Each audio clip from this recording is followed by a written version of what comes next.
She has such a pretty voice. Oops.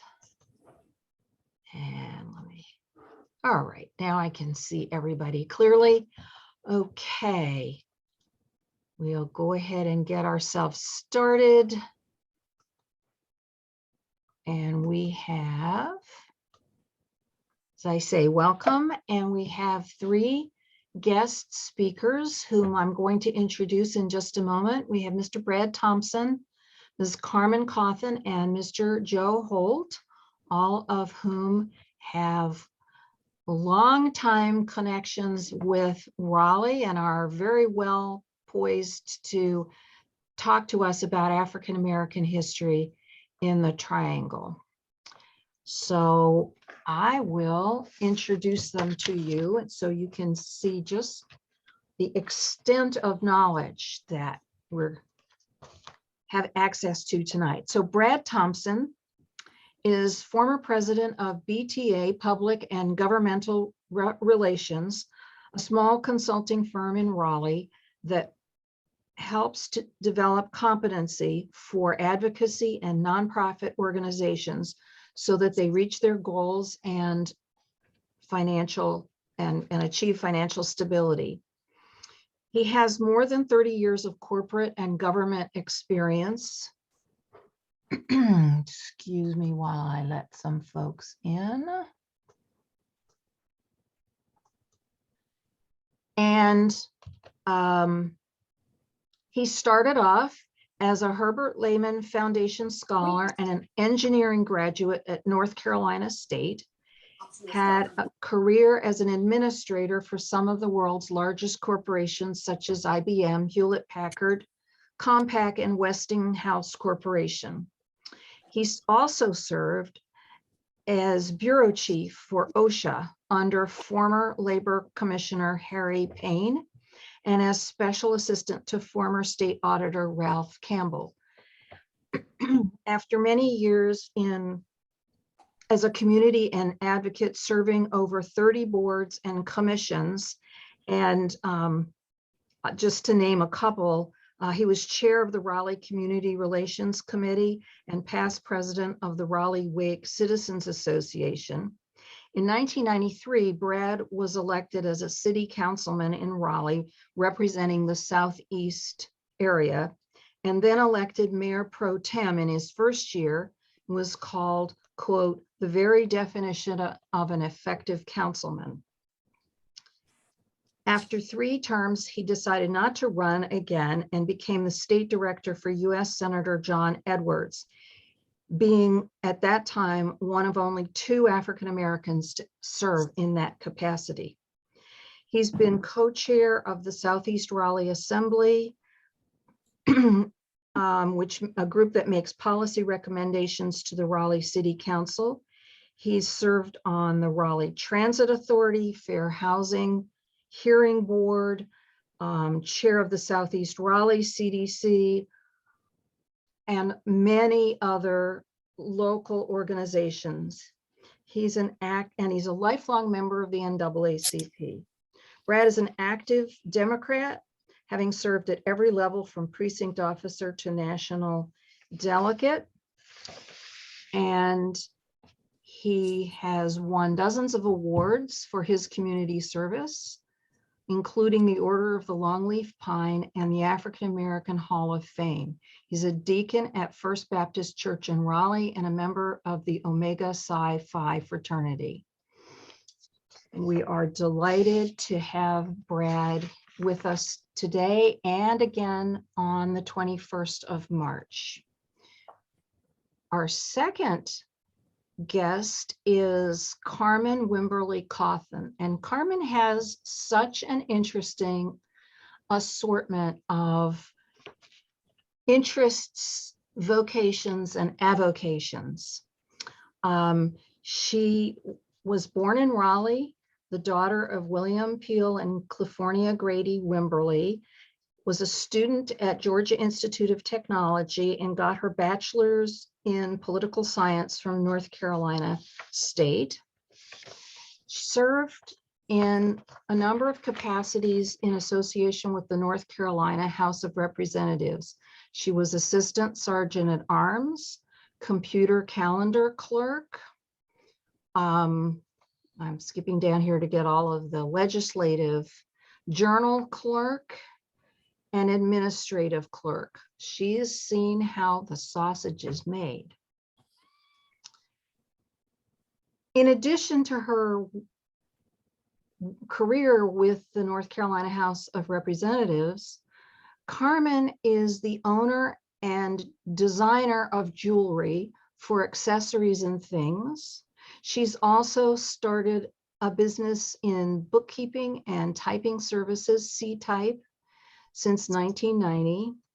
So she's done, I would say, right brain work and left brain work. And then she's also an amazing genealogist and local historian.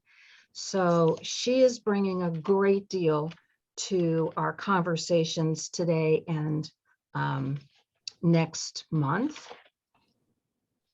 And finally, I want to introduce Joe Holt. And actually should be sure to say Joe Holt Jr., who was born in Raleigh and grew up in Oberlin Village. Joe and his parents, Elwina and Joseph Sr., led the fight to integrate Raleigh public schools shortly after the 1954 Brown versus Board ruling by the Supreme Court, outlawing segregation in public schools. Joe Jr. was 13 at the time, and their fight for desegregation went on for many years. Joe graduated from the segregated Liggins Junior-Senior High School and then earned his bachelor's degree in biology from St. Augustine's College with further study at UNC Chapel Hill. We're going to learn more about his and his family's experience with school desegregation. So I'm going to move ahead in his bio to the point where he, upon graduating, finishing his college education, he joined the U.S. Air Force and was sent to officer training school. He earned his commission as a second lieutenant in February 1965. I want you to stop and think about that for a minute.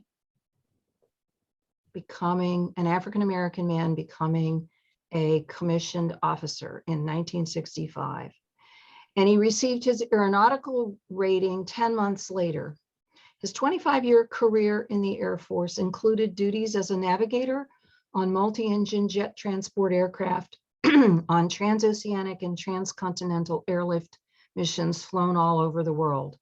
While on active duty, Mr. Holt managed important air operations and had command level responsibilities.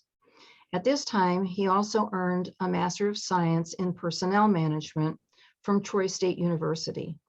Under his leadership, his Air Force ROTC unit was ranked among the nation's top 10%. He completed his career at the rank of Lieutenant Colonel in 1990. And he claims to be retired, but like Carmen and Brad, his life is very busy, and he too is a non-academic but deeply informed local historian, and we're very lucky to have him with us. So welcome, Brad, Carmen, and Joe to this evening's meeting. Thank you, Brittany. Thank you, Brittany. Thanks. Glad to be here. Good. I'm delighted to have you here. And as we go through this evening, we're going to go back and forth between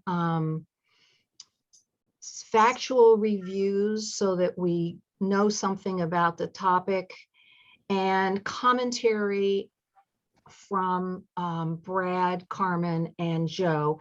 If you have questions that come to mind as you listen, please put them in chat, and then we'll have some opportunities to address those questions, and I can gather them up if you've put them in chat, and ask them of our presenters.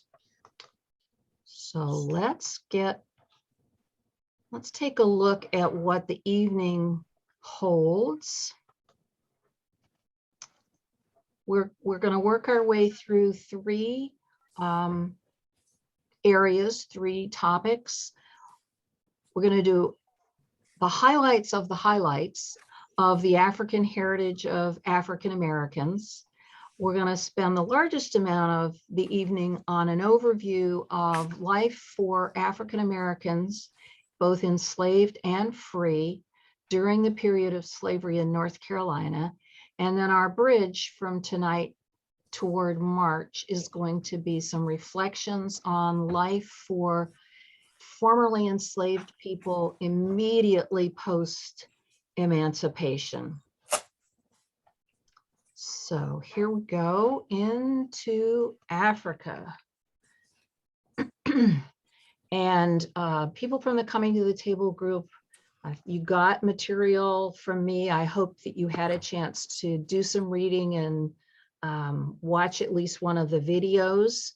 And this map of Africa, its ancient and medieval civilizations may look familiar.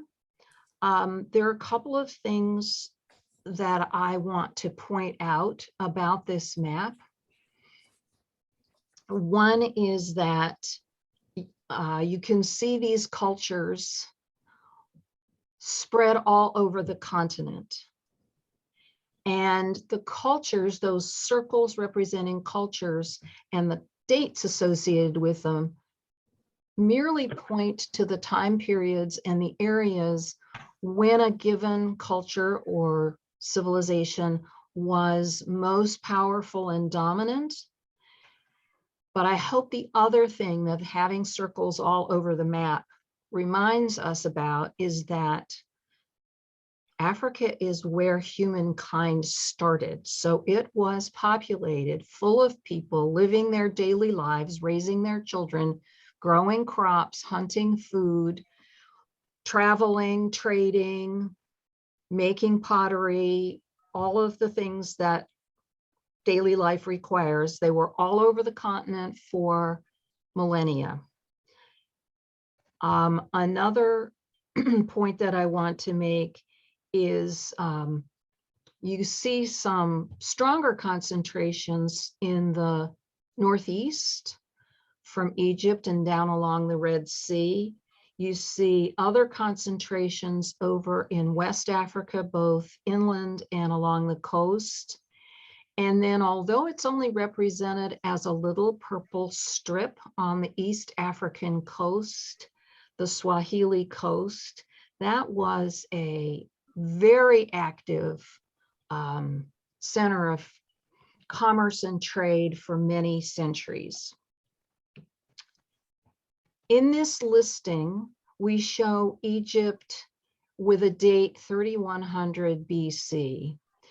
And what Brad reminded me of when we looked at this earlier was, yes, 3100 BC is the date that archaeologists feel comfortable to assign to artifacts that they've discovered. However, the Nile Valley was populated for much, much longer than, or much earlier than 3100 BC. The other point about Egypt is, contrary to popular European opinion, Egypt is in Africa. It is an African country and is populated by Africans. But Europeans told a slightly different story, and that often gets stuck in our minds as that it's not African. And as I mentioned before, all of these civilizations or cultures rose for political, economic, geographic reasons, had periods of dominance and power, and then became less dominant, often because another culture was rising up, but they the people existed before their period of power, and the people went on existing after their period of power. And particularly if you watched any of the videos, you would have seen a lot of the amazing contributions that these African civilizations have made to the world. So up in the upper left corner is an example of writing found in Egypt, way before hieroglyphics. And the best date that archaeologists have felt comfortable to assign to it is this writing was developed in Egypt slightly before we begin to see cuneiform in the Fertile Crescent area. Across the top, you see a measurement tool. You only have to look at pictures of the pyramids to know the Egyptians were past masters of measurement and all the mathematics associated with that. You see that leaf-shaped object is actually a sundial, also from Egypt.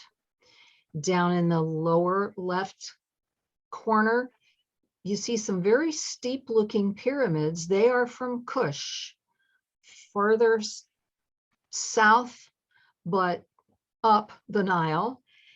And of course, they echo the pyramids that we're used to seeing from Egypt. You see these obelisks and columns from Aksum and also from Egypt. In the lower middle, there's the beautiful terracotta head from the Nok culture in West Africa. And that cross, that carved cross, is deceptive because of the perspective. That is the rooftop of a 4-story full-sized church carved out of the rock in Lalibela, Ethiopia. It is a sculpture, but it is also a building the size of a typical church. And some other beautiful objects and amazing technology. There's the beautifully carved wooden door from Zanzibar, the bronze head from the Ife culture in West Africa. You see beautifully worked little objects in gold, very utilitarian objects in iron. Below the iron is a crown from the North African kingdom of Makuria. In the middle, you see Benin bronzes, which have been in the news recently. Over on the right, the great sweep of architectural accomplishment in Great Zimbabwe. And down in the lower right is page from a manuscript that was kept in the Great Library of Timbuktu. And you can see one of those buildings there next to the manuscript. So if I could share images with you from all of the civilizations that are covered just on that map, we could spend the whole evening looking at beautiful pictures. But I'm going to pause here, and I have a question for you, Joe. And if anybody else has questions, be sure to put them in chat. My question for you, Joe, is you spoke strongly that we should start off our history of African Americans in North Carolina by informing ourselves to some extent about the pre-colonial histories of Africa. And what led you to urge us to do that? What were you focusing on? Well, I thank you for really already having done that very well.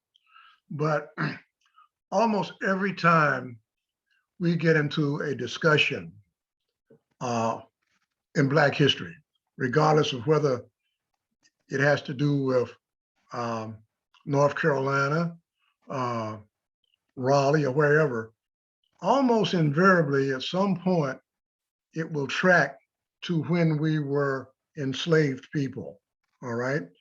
And I'm going to go out kind of on a limb here and say, I think that by and large, with African-American or Black people throughout this nation and over the generations, it has been our understanding, and we don't want to deal with it because we think that that is true, but we feel that we have nowhere to go in terms of a beginning, but as slaves. And I feel that any discussion of our history needs to address the fact that we did not begin in the dirty, filthy holes of a dirty slave ship. That is not our beginning. And most of us don't really know that. We may agree that we came from Africa, but we don't want to go there because our understanding of Africa is that it was some wild, uncivilized place, and we don't want to identify with it. But I know better than that now, and you have shown that.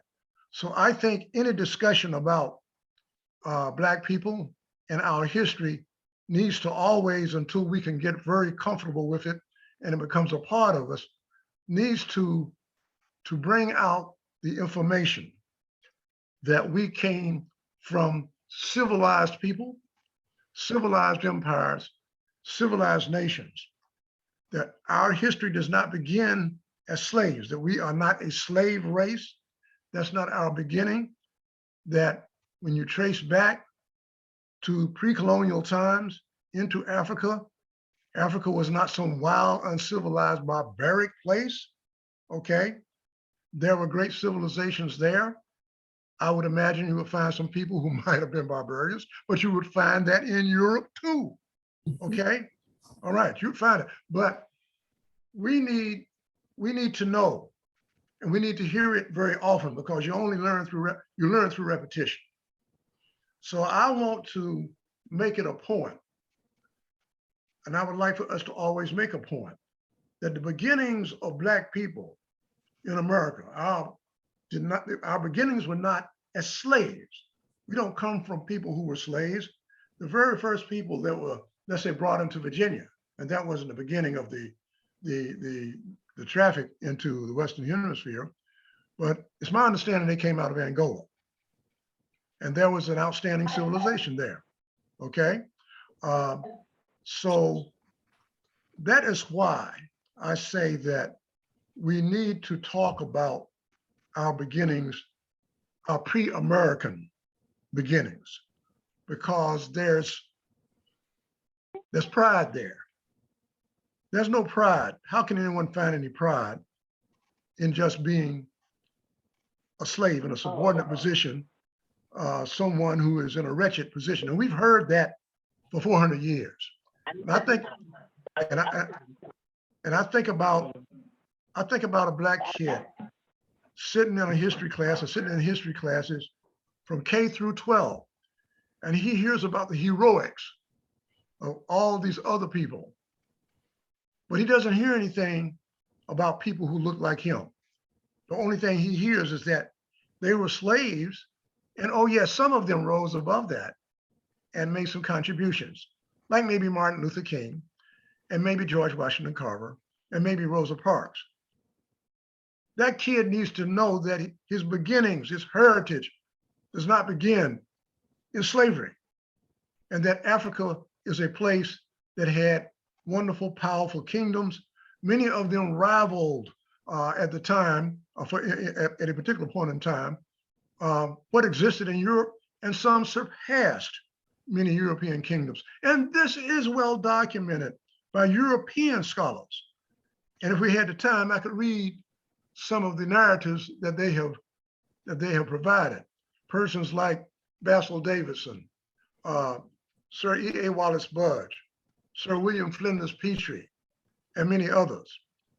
I think a white child needs to know also that his Black classmates came from kingdoms that were powerful and that should be respected.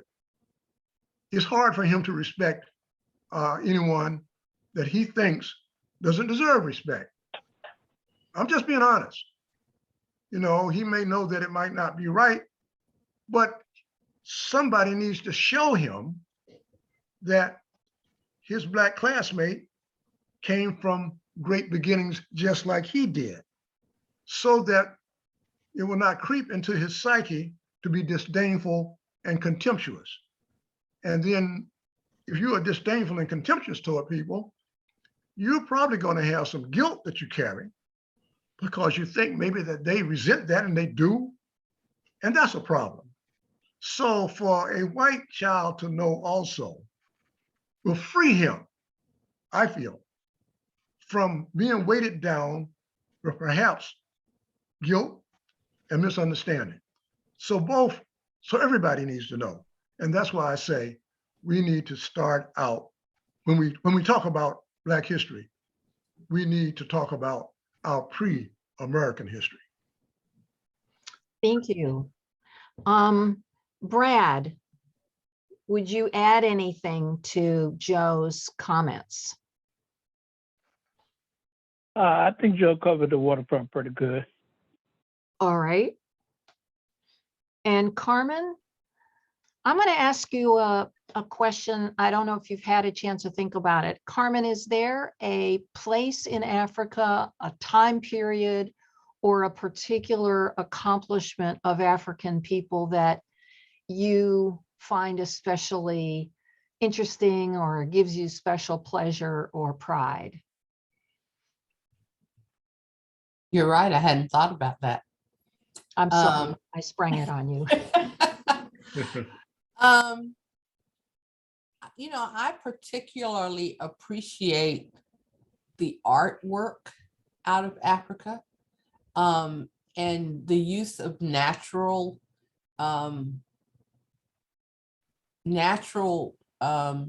things like carvings out of sandstone, or you know, I find it really interesting.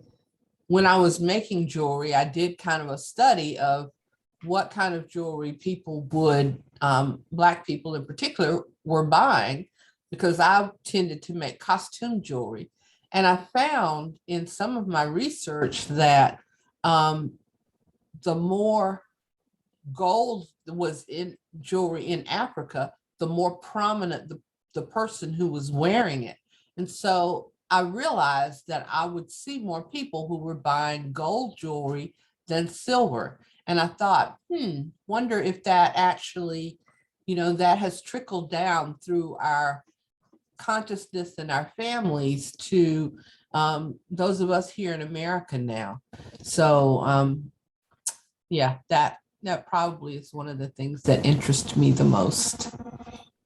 Thank Could I you. piggyback on that just a little bit? Mhm. Carmen mentioned that she was impressed by the art. And that brings to mind, that helps me make a point that I would like to make. Those carvings and all that intricate work with bronze and ivory, those monuments and all of that flies in the face of the fabrication that people from Africa were savages, barbarians. A barbarian cannot carve out something like that. Will not, cannot. Art requires concentration. It requires thinking, okay? It's intricate work. And that requires a well-developed mind and the ability to concentrate and focus, okay? And I would say that's intelligence. You wouldn't see someone who is a barbarian who had that kind of capability. That's all I want to say. Thank you. A couple of things that made a big impression on me as I built up my knowledge about civilizations in Africa. One was that the ability to smelt and work iron developed in West Africa at almost the same time as it developed in Anatolia, which was the first site of iron working near Europe. And I find it fascinating that these two areas at such a great distance from each other, somehow the human mind was getting to grips with how to work iron. And the other fact that really intrigued me was that in the 12th or 13th century Europe, half the gold in Europe, think about everything that might have been gold or had gold on it, half the gold in Europe had come from Africa. So Africans had known how to extract and ship gold for European use before Europeans were in any kind of steady contact with Africa. So to me, those are intriguing kinds of facts. Well, I'm going to ask us to step away from Africa and head for the New World. And we're going now to spend some time looking at life for African Americans in North Carolina, enslaved or free. And we'll start with a timeline of the early period with, to me, the most intriguing fact being right there at the top, that in 1526, the first Africans came to North Carolina with the Spanish explorer Lucas Vasquez de Ayllón. And Ayllón also brought with him indigenous people from the Caribbean. So he showed up in a tricultural group. The Europeans didn't do very well. Joe told me this story, so I have to give credit where credit is due. The Europeans didn't do very well, and they either died off or they finally departed, and they left the Africans and the indigenous Caribbeans in North Carolina. So the first people to come to North Carolina from elsewhere and to stay were actually Africans and indigenous Caribbeans. And again, not included in our standard version of history. A couple of other things to point out from this timeline are how in 1712, very early days in North Carolina, 800 Black people, and by 1767, that population had grown to 40,000. By 1776, free people of color were 5% of the Black population of North Carolina. And by 1790, there were more than 5,000 free Black people in North Carolina. These census numbers point out two facts or two trends. First, in 1790, when the first federal census was done, we see that enslaved people made up about 25% of North Carolina's population. They were not distributed evenly across the state. So we're going to look at some differences in that in a minute. And the other fact is that over the 70 years between the first federal census and the census right before the Civil War, the number of enslaved people in North Carolina increased threefold. Now, here's some information about the distribution of enslaved people in North Carolina. Before 1730, the concentration was in Northeast North Carolina along the border with what became the state of Virginia in the tobacco growing region. But starting in 1730, rice cultivation and the naval stores industry, getting turpentine and tar, grew up in Southeast North Carolina, and the enslaved population became more concentrated in that part of the state or the colony. And overall, the distribution and density of the enslaved population in North Carolina tended to correlate pretty directly with the growing seasons of the cash crops. So tobacco, you get one crop a year. Rice, you can get 2 or 3 crops. And naval stores is a continuous production business. So the density of the population of enslaved Africans in North Carolina goes hand in hand with the revenue available from the different commercial crops. There are also different patterns of enslavement through the state. And I do not have a specific date except that it's before 1790. The 55% of households in New Hanover County, down there in the southeast in rice country, were enslavers. 55, over half the households.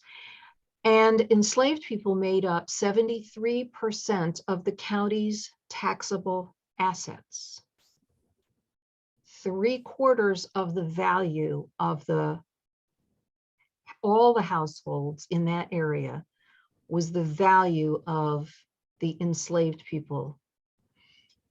And 3/4 of the enslaved people were held by enslavers who owned 20 or more people. So large holdings, large pieces of property.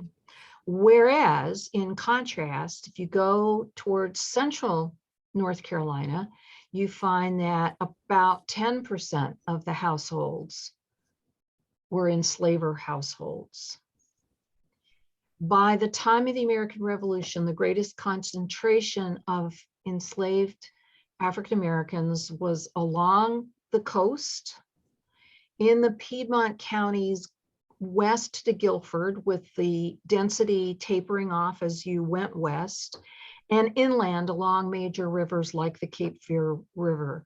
And I think if you look at demographic distributions today, you'll find that some of those patterns, they're remnants of some of those patterns. By 1790, 31% of all white families in North Carolina owned enslaved people. That's about 1/3 of North Carolina households. So when I hear white folks say, oh, my family was too poor, we didn't have any enslaved people, I would raise both eyebrows and think about this number. There were plenty of folks complicit in enslavement. And then we have another way of looking at the concentrations of enslaved people. So the 2 largest plantations in North Carolina, one is Somerset Place in Eastern Carolina, where the property was 100,000 acres and there were more than 860 people enslaved on that property. Stagville, right nearby in northern Durham County, was 30,000 acres and the Camerons enslaved over 900 people. And then there are still many more plantation properties, but with fewer acres and smaller numbers of enslaved people. I picked out 2 of the properties in Wake County, since we're talking about the triangle. So we see Mordecai House, which is now a downtown property and was a sort of edge of the city farm, had recorded an enslaved population of 14 and indications of larger number than that. And Midway, which was more rural, had an enslaved population of 125 people. Where did all those folks go upon emancipation? Some of them stayed where they had been enslaved. Some of them moved into Raleigh. And finally, I wanted to point out some prominent North Carolina families, people whose families enslaved between 50 and 900 people. And you will see these names on streets and squares and buildings all over this area or whatever other area they are associated with. You can run into their descendants still carrying those names. You may also encounter African Americans bearing those names. And I certainly know people from some of those family names, both Black and white. So Carmen, I'm gonna stop sharing. And I know that you have been researching and paying attention to the historical connections between where the plantations were located or the in city or close to city farms, and then the subsequent neighborhoods, particularly of Raleigh and probably Durham as well. What kind of patterns have you seen between where the concentrations of enslaved people existed and then where the population is today? So what I've been finding is that the populations came into Raleigh, and part of that was because Raleigh was the capital city. Raleigh's capital was 400 acres of land. It was set by the legislature, and it was based around Union Square, which is where the Capitol sits. Most of the plantations or larger homes that had slaves attached to them were in the downtown area and then began to spread out. So the land that the white people did not want to live in was what was downstream. And in Wake County, or in the city of Raleigh, when the 400 acres was purchased, there were 9 streams and creeks that were at each corner of the rectangle that was made up the city of Raleigh. So there were creeks and streams downhill, and the area for the Capitol was chosen because it was on the top of the hill and could look down. So neighborhoods tended to be the areas that were sold or leased for rental property for formerly enslaved people were downhill, because those were the pieces of land where the white people didn't want to live, for issues like sewage and flooding and being close to cemeteries. All those things were put further away from homes so that the smell and the chance of disease was not as great. So the estates that were sold were mostly on the south and southeast part of the city. So going downhill from the Capitol, there was an area called Hungry Neck. It's on Edenton Street for those who are familiar with that area. And if you look on a Google map today, you will still see Hungry Neck listed on the map. There was an area outside, so Pettigrew Hospital was part of the, used for the Confederate War. For those of you who are familiar with the old DMV building on New Bern Avenue that has just closed in the last year, that was the site of the hospital. And that hospital was used not only for the soldiers, but it was taken over by the Union Army and was part of what the Freedmen's Bureau was seated there, as well as at Peace College. The big brick building in the middle of Peace College was also the site of the Freedmen's Bureau. So there was a fairgrounds on the back side of the Pettigrew Hospital. And so Old Fairgrounds became a neighborhood. There was a neighborhood called St. Petersburg and one called Smith Haywood. There was on New Bern Avenue. New Bern Avenue split a plantation called the Cotton Plantation. And the home place for the cotton plantation was Idlewild. So on one side of New Bern Avenue, if you're driving out of town, was the Cotton Place. And there's a street there called Cotton Place. On the left-hand side of the street is Idlewild, the Idlewild community. That land was actually purchased by a real estate company and partitioned for homes. And they tried to sell it to whites, and white people bought along New Bern Avenue, but didn't buy closer to the area where St. Augustine's University is. So eventually they sold it to blacks so that they, wouldn't lose their money. So Idlewild is another community, then headed back towards the middle of town. And let me preface this piece with saying Raleigh was fortunate to have two Black colleges, two HBCUs, St. Augustine's Normal School and Shaw, which was started out as the Raleigh Institute, became named Shaw after one of the benefactors from the North that gave money. Shaw University was built on the site of the Barringer Plantation or estate. Dr. Tupper bought that plantation and set the school in place there.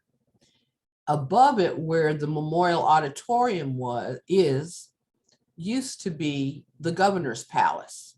So where we know the governor's mansion to be on Blunt Street today was not during the time of the Civil War. It was at the governor's palace was at Memorial Auditorium. And when Sherman's troops came through, they took over that building and, according to the records that we find, destroyed it. And so the governors didn't live there. They lived in the Yarborough Hotel while something else was built for them.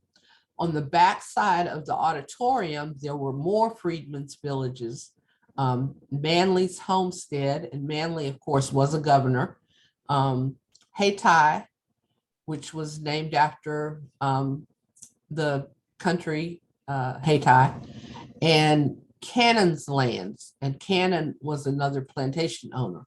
Those areas were built up by the railroad because railroad jobs were really good jobs for people who did not have an education. And the Oberlin was not a freedmen's village. Oberlin was built by free people. The Pettifords, who had worked for the Camerons, purchased land from them to start Oberlin. And that's where Oberlin started.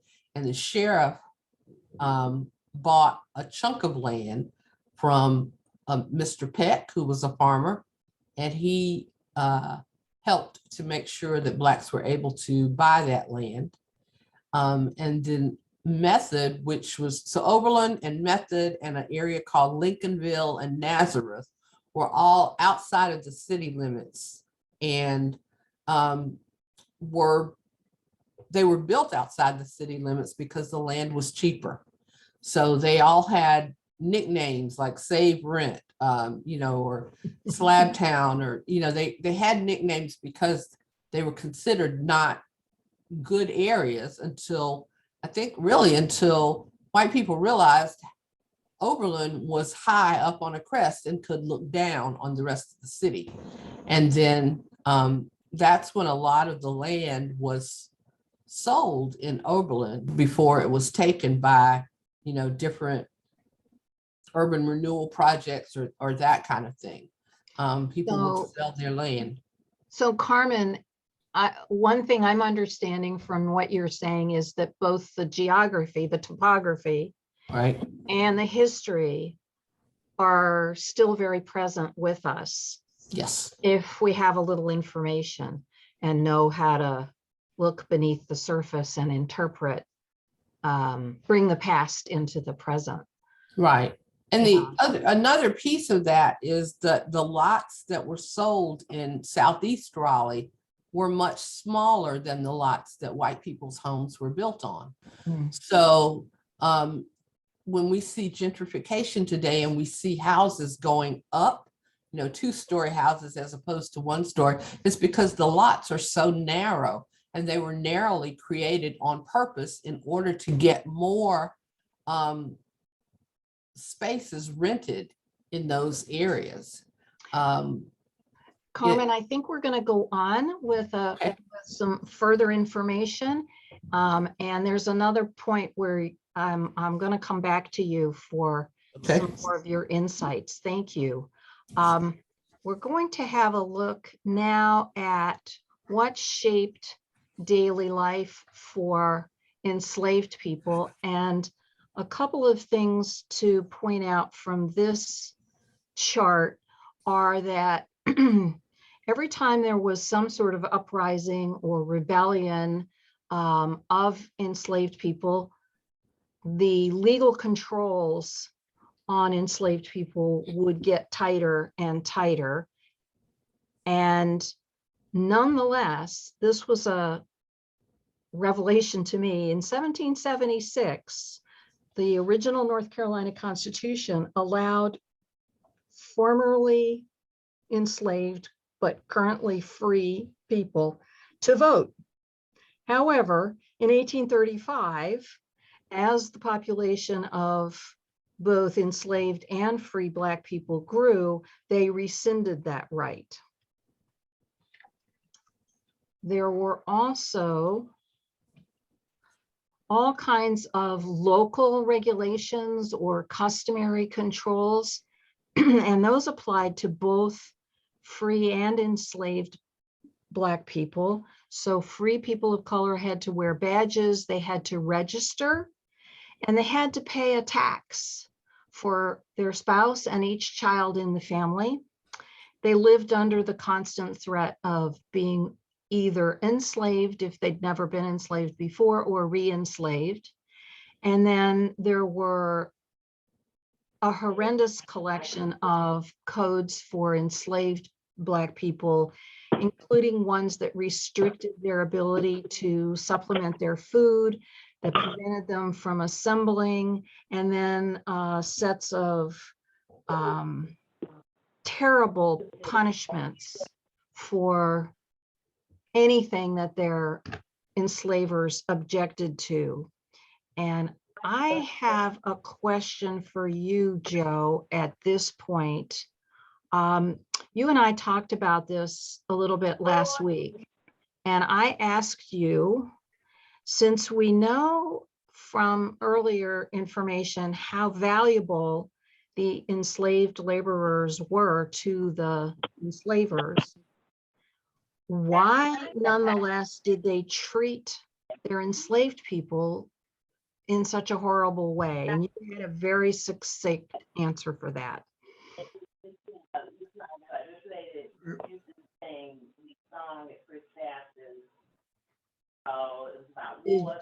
Does it come back to mind what you were Okay, thinking? can you rephrase it? Sure. One more time. Yeah. We were talking about the terrible treatment Yeah. that enslavers administered to their enslaved people. Right. And my question was, we know how valuable the enslaved people were as assets to the enslavers. Why would they Right. treat these valuable assets, to be a little inhuman about it, why would they treat them so badly? Out of a sense of fear and guilt, to impress upon those who were enslaved. They wanted to break them in every way so that they had no will whatsoever, and so that the enslaver might feel satisfied or content, and I think he never did, that he had whipped every bit of spirit, of human spirit out of the individual and made them essentially nothing but an animal, like a mule or a dog that would fear him even when he heard his voice. So they would whip them and whip them and whip them. And once he had whipped them so much, he knew then that maybe just created more resentment. And he was afraid that it might have made him even more determined. So it was his intention, the enslaver's intention, to try to get to a point where he could feel that there is no will in this person whatsoever. There is no spirit in this person whatsoever. Yes, the slave was valuable, and some of them got whipped to death. But I think they probably stopped short of that. You know, they would stop short of that, but they wanted to feel that they had someone that they had absolute control over, so that there would be no questioning of my command to you. I think that's what some of that was, despite the fact that the slave was valuable.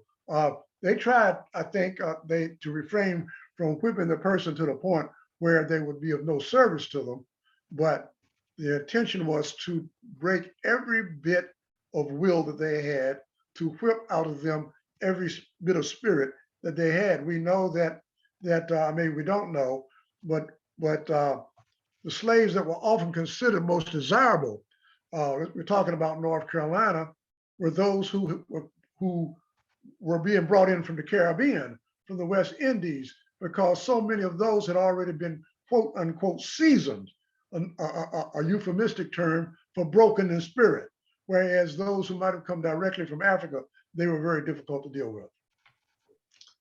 Thank you. I know I have a couple of questions coming in. I'm gonna touch on a pair of related topics and get a comment from Brad, and then I think we can come to the questions.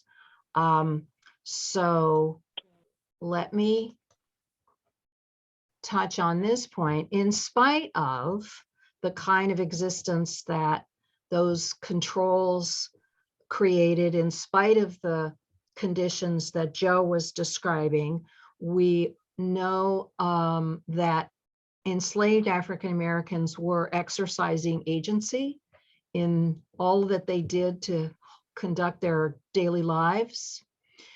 We know that they exercised autonomy both in their daily lives and also when they were off the property, to the extent that there were those who were hired out to earn money. And we know that they demonstrated a full array of skills and talents, to the extent that some of them are known to us today, and their creations are still admired. So Thomas Day, furniture maker, who was not an enslaved person, but whose workshop was staffed by enslaved people, and Elizabeth Keckley as a dressmaker. There were named chefs de cuisine who were hired out for special occasions. We're going to touch on writers, poets, artists. So plenty of skills and talents. And then we also know that enslaved people resisted in a variety of ways, from sort of more subtle, more sabotage forms to disobedience and direct defiance, resisting punishments, and self-emancipating, and even violence and murder. And I'm gonna ask Brad at this point. Brad was insisted that we had to talk about agency, autonomy, and that we had to talk about resistance. So Brad, I'm interested to hear from you. Why did you particularly want resistance to be part of our talk tonight? Well, as has been mentioned earlier, dominance was the essence of the slave owner. But you know, there's certain things that are pretty much you can't beat out of human beings. Love is one. You just can't. It's just not possible. I mean, you're gonna love your wife. You're gonna love your family. Those kind of things. It's just very hard to. No matter how cruel you are, no matter how much you beat people, they're still gonna feel the same way because they're human beings, and they're just hard to get those things out of people's heads.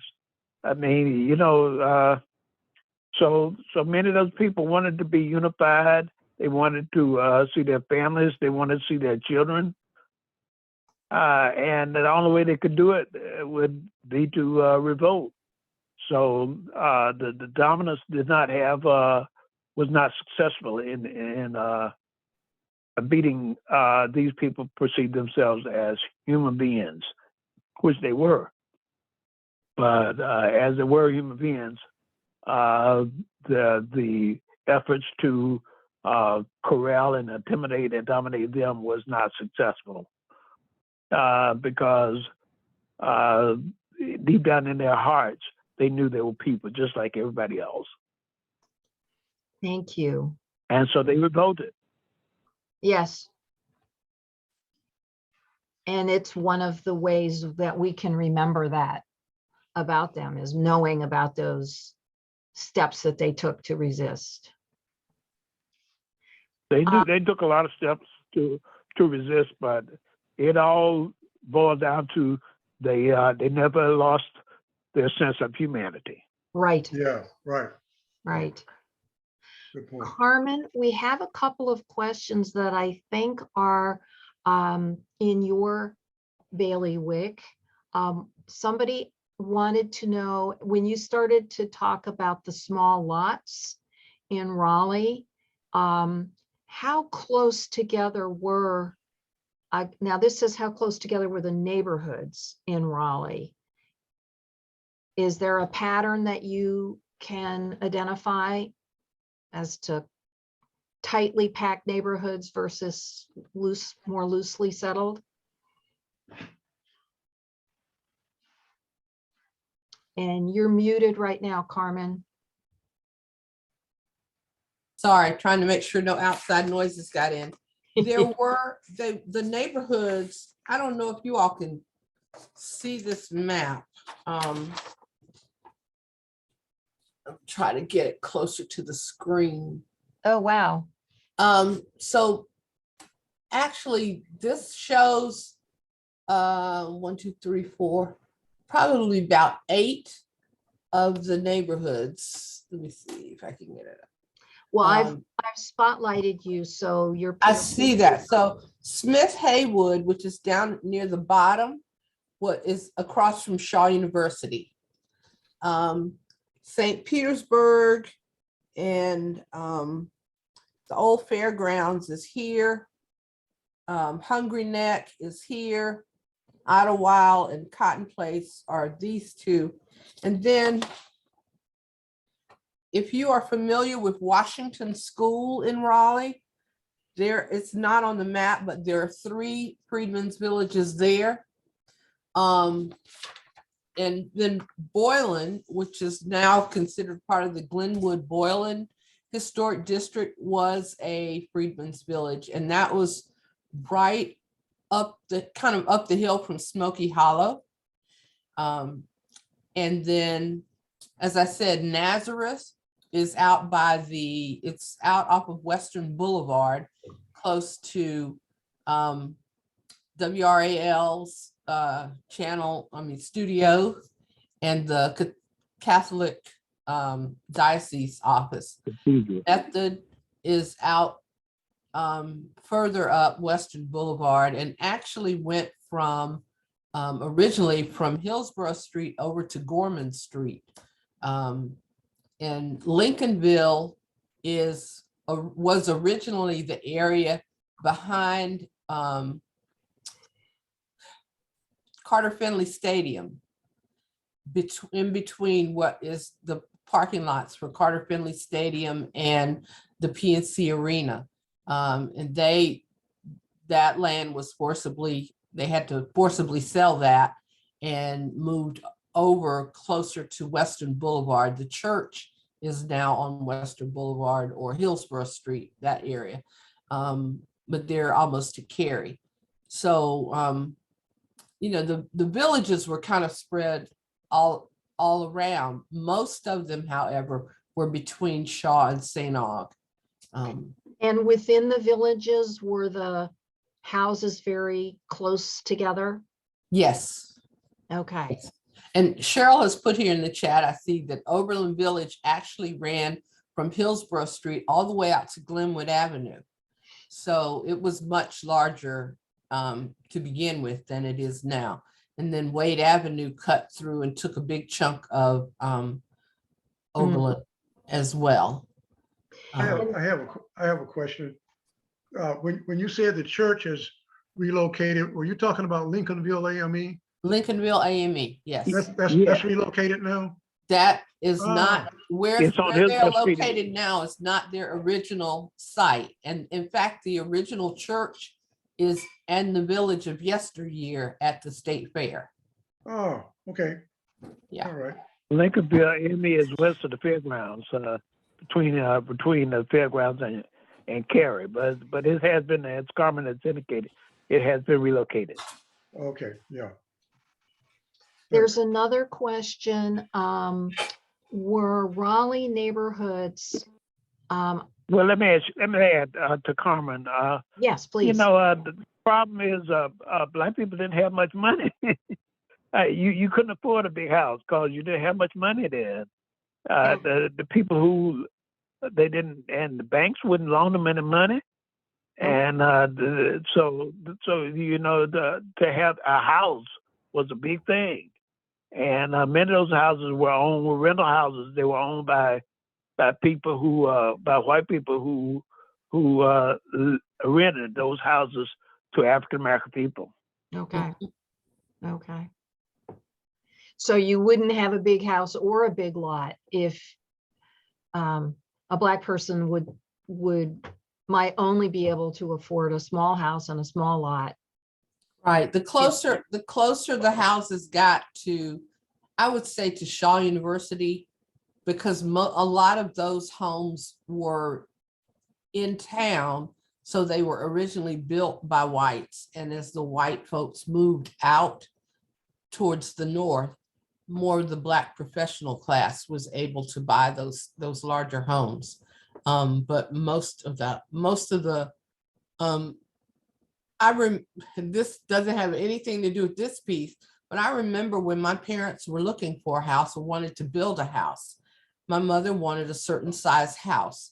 And I remember her and my father saying that they would have had to buy 2 lots in order to build the size house that they wanted. And that never made any sense to me until I really started doing the research. One of the few neighborhoods that has large size lots is Battery Heights. And that is because the white man who sold this land didn't really want to sell it to Black people. So he determined that the size of the lots, the setbacks on the houses, all of that had to be bigger than what most Black people were able to afford to buy. And you go a street over from the neighborhood and the houses are on a third of the size of the lot that's in this neighborhood. And so really that hit me yesterday. My brother and I were talking about it and I was like, oh, wow, that's why they said that, because the lots were predetermined in terms of size. Carmen, why is Battery Heights called Battery Heights? Battery Heights, there was an 8-mile fortification built around the city of Raleigh during the Civil War. So there were places, I just had a conversation today with a man who's researching this. So there were batteries placed so that I guess it was cannons could be set up and to shoot at the armies that were coming. Right. Okay. And so there is a there is a battery fortification. And we are trying to pinpoint where it is. I think it's where they're trying to put a development, but it's considered like 250 yards south of the old DMV building. So it's right, we're thinking it's right in between Battery and Bart Streets. And we're looking for, I think, I forgot how many spots there were on this line, but it was created by an engineer. There's a map with all of the areas drawn out. So all around the city of Raleigh, there are these fortifications. And so that's why the name Battery Drive and Battery Heights is here. Okay. So another little reminder of history, Right. if you know Right. what to look for. Yeah. Yeah. Yeah. And it's kind of amazing because during we found an article in 1935 News and Observer, I think, that talks about one of the men who actually was from Oberlin. His name was Andrew Andrews, who helped to build the fortifications. Yeah. So they used slave labor to build the fortifications. And, of course, we don't know anything about that now because that's all kind of hidden history. Yeah. So. Yeah, I remember that. I read that somewhere. Well, I'm going to switch gears again just a little bit, but my next question is also for you, Carmen. You and I talked about some of the outstanding Black North Carolinians, and I had sent a list to everybody to follow up and learn a little bit about a couple of them each. And you told me that your favorite among the outstanding North Carolinians was Lunsford Lane. And I'm so glad you mentioned him because I didn't know anything about him at all. And you told a story and then you inspired me to go learn a little bit more. So tell us why you particularly admire Lunsford Lane. I didn't know a lot about him. My editor made me go back and research a little bit, and he was an amazing entrepreneur from the time he was a child. So his father was Ned Lane, who was one of Joel Lane's slaves, and of course Joel Lane is the person who sold the land that became the city of Raleigh, and so his father's name is in the record books. His father was eventually sold to the Haywood family. And so he grew up with the Haywood family. He was an only child. His mother and father were both slaves for the Haywoods, but he heard horrible stories about children being sold away from their parents. And even though, he said, he wrote an autobiography, but he said he kind of knew that wouldn't happen, but it was still a fear for him growing up, that he would be sold away from his parents, whom he loved very much. And when people would come to visit the Haywoods, they would often give him a little tip or something, and he would save whatever money he got. And his father gave him a basket of peaches one day, and he sold the peaches instead of eating them, and pocketed that money. And so he had quite an entrepreneurial spirit, even at a young age. And he was eventually able to buy his freedom. The cost of his freedom was $1,000. He was married. He had 6 children. His part of the other way that he raised his money, his father helped him to develop a certain fragrance of tobacco, and he was able to sell that tobacco to members of the legislature. And he ended up having agents in, I believe, in Orange County, Fayetteville, some other town. And so he had people who sold the tobacco for him. And so he was able to make money from that, and was able to buy his own freedom. When he bought his freedom, his wife's owner decided not to pay for food and clothing for the children. even though he owned the slaves, because he knew that Lunsford Lane had enough money to take care of his family. So, you know, that was just kind of amazing to me, to read that. And so eventually, he was able to get someone to take him, because once he paid for his freedom, the state of North Carolina would not recognize that he was free, because the law said you had to be freed by meritorious service. And they did not consider that him paying for his freedom was meritorious service. So he was taken to New York and became free in New York. They did whatever paperwork had to be done. When he came back, he went to work for the governor at the time, running errands and handling things for them. The governor's secretary knew that you could only, if you were free, you were not allowed to stay. If you came back to North Carolina, you were not allowed to stay more than, I think it was 90 days. And so they sent some kind of request to the state Senate asking for his freedom to be extended, so that he would be able to raise enough money to pay for his wife and children. And that was a long process, but he did not win, and he could not go into the Senate while they were debating that because he was Black. And so after all of that occurred, a mob got him and tarred and feathered him. They didn't kill him, because that's what he originally thought was going to happen, but they tarred and feathered him. And according to the records, some of his so-called friends, white friends, were part of this mob. And I don't know what changed their minds, but after the tar and feathering, they helped him to get his family and get them on a train. But the family just barely got on the train and headed north. His mother was freed at that point by her mistress, and she was able to travel with them. And one of the other interesting things was he was noted to be a doctor. He was listed as a doctor or physician here in Raleigh and also in Massachusetts, where he ended up living.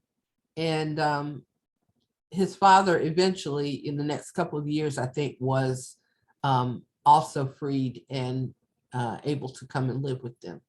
But I think it's an amazing story of, what people had minds to do. You couldn't, as Joe was saying, you couldn't whip all of that humanity out of them. So you can't get rid of somebody's intelligence just by trying to beat it out of them. So. Thank you, Carmen. We're reaching the end of the evening, and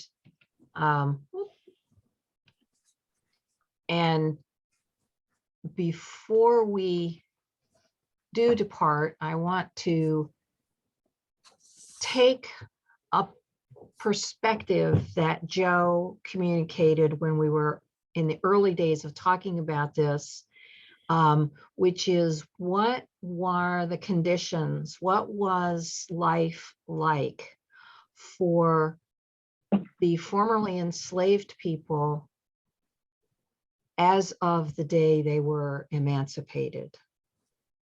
And I have a couple of quotes from the slave narratives, but I'd like to start with Joe. Can you communicate what, if you remember, a couple of the things that you told me that you want us all to think about what emancipation meant, what the impact of emancipation was on the newly freed people? I don't know if I recall exactly, but as I think about it now, try to think about what it was like to have nothing. Nothing. Nothing but the clothes on your back, no education at all. okay? And now, one moment you're a slave and you're looking forward to freedom, and then you're free, but you have no sort of compensation at all for it, none. Just as an example, we talk about reparations today. These people were at that point, they didn't even get paid for a day's work.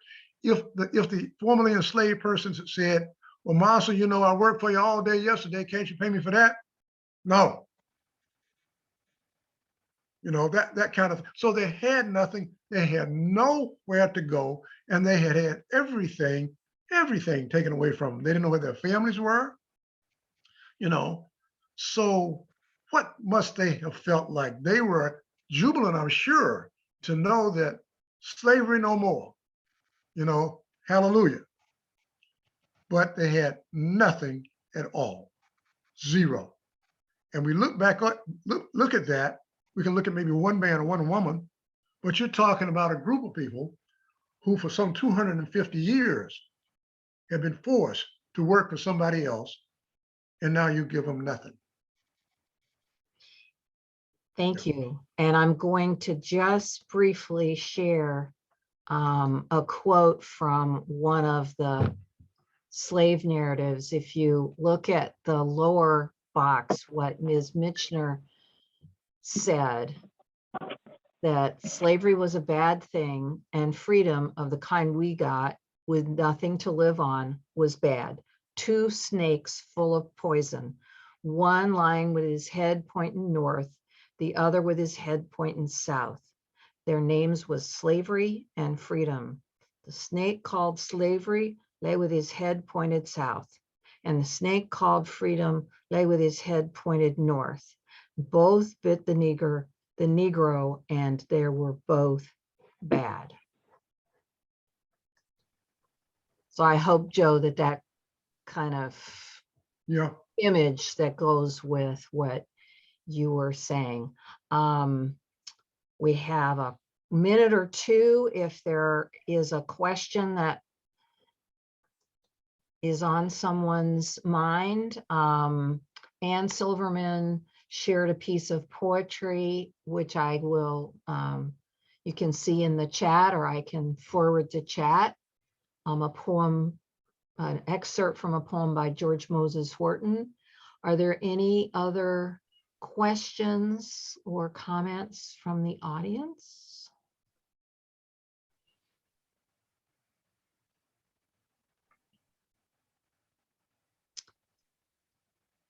Well, I'm at this point then going to say March 21st, Joe, Carmen, and Brad will join us, and we will come from this desperate moment immediately after emancipation and come forward in time. How did the communities of Raleigh and Durham get built up? How did folks struggle with Jim Crow? What went on during civil rights? We'll certainly hear about school integration, or I actually refer to it as school desegregation. And also look at some of the integration of political power in North Carolina, and our guests have firsthand knowledge of those efforts. But I want to say now, thank you so much, Joe, Carmen, and Brad, for all that you brought to us, all that I've learned from you, and look forward to seeing you again. Thank you so Thank you. much. It Thank was you. really, really interesting, really well done. Thank you. Thank you. Thank you so much. Good night, everyone. Thank you very Thank you. much. And thank Thank you, you, Brad Brady. and Carmen and Joe. I'll tell you good night. Yeah. Thank all of you. Thank you so much, Trini. Thank you. Good night. Good night. Right.